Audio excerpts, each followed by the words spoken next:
Katié prendra donc la parole pour vous présenter dans le détail l'entreprise qu'il dirige aujourd'hui de Maître demain. Accueillons donc à ce pupitre Monsieur Katié Bamba. Merci d'être venu. On est vraiment très content de vous avoir avec nous aujourd'hui. C'est une occasion pour nous de pouvoir parler de Wave, de dire qui est-ce qu'on est. Et pour nous, c'est vraiment une occasion de pouvoir mettre carte sur table, se montrer sous notre vrai jour et puis vous permettre aussi de pouvoir poser vos questions. FinTech. Donc, nous, ça veut dire quoi? Le cœur de notre activité, c'est la technologie.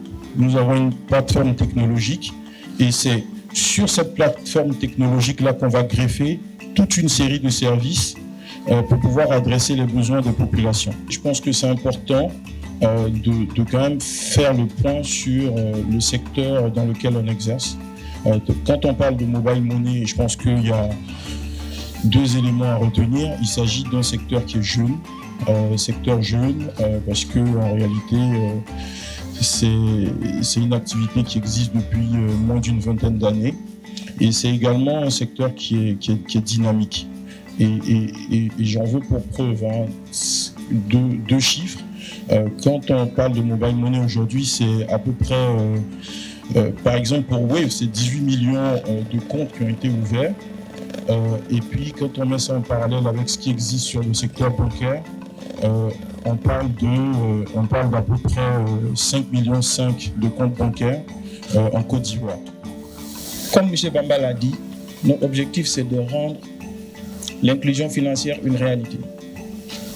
On peut le faire, on peut avoir la vision, mais il nous faut aussi avoir des produits.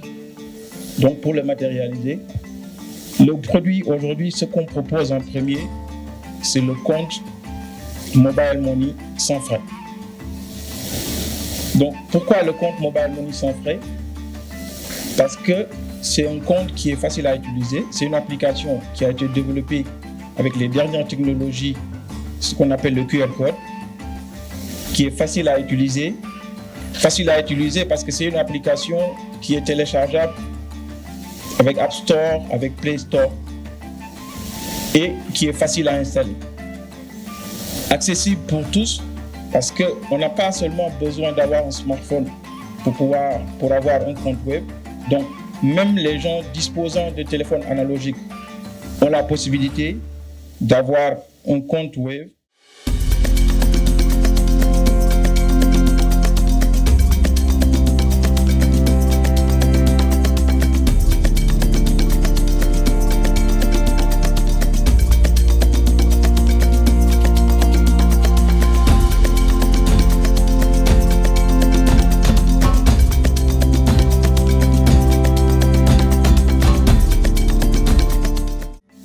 Je voudrais avoir une idée du volume quotidien des transactions de Wave, via Wave.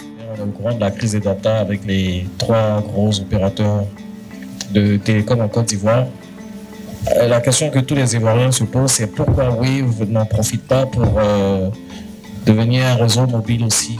Quand on regarde le nombre de comptes qu'on a pu ouvrir, donc on parle de près de 18 millions de comptes qui ont pu être ouverts, ça donne une idée de la taille qu'on peut avoir dans l'écosystème ivoirien. Mais malheureusement, c'est des données qu'on ne communique pas pour des raisons de confidentialité. Notre ambition n'est pas de devenir opérateur telco. Et pour rebondir un peu sur le terme utilisé par notre ami de Live TV, c'est pas aussi simple. C'est de gros investissements. C'est un métier, c'est pas le nôtre. On n'a pas vocation à venir sur ce secteur. Aujourd'hui, c'est vrai qu'il y a pas mal d'aspirations du consommateur ivoirien. Nous, on se charge de répondre aux aspirations qui sont sur le terrain du mobile money. Est-ce que vous avez été victime depuis votre installation en Côte d'Ivoire de hackers? Si oui, à quelle proportion et quelle est votre stratégie en termes de sécurité?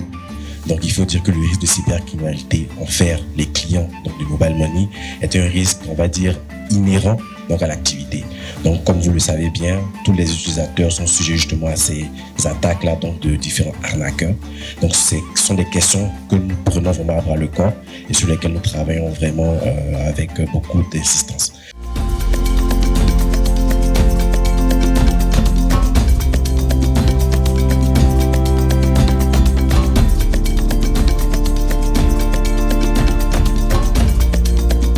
Donc merci à tous et puis je te repasse la parole. Merci Cathy, merci à nos panélistes également, merci à toute la salle.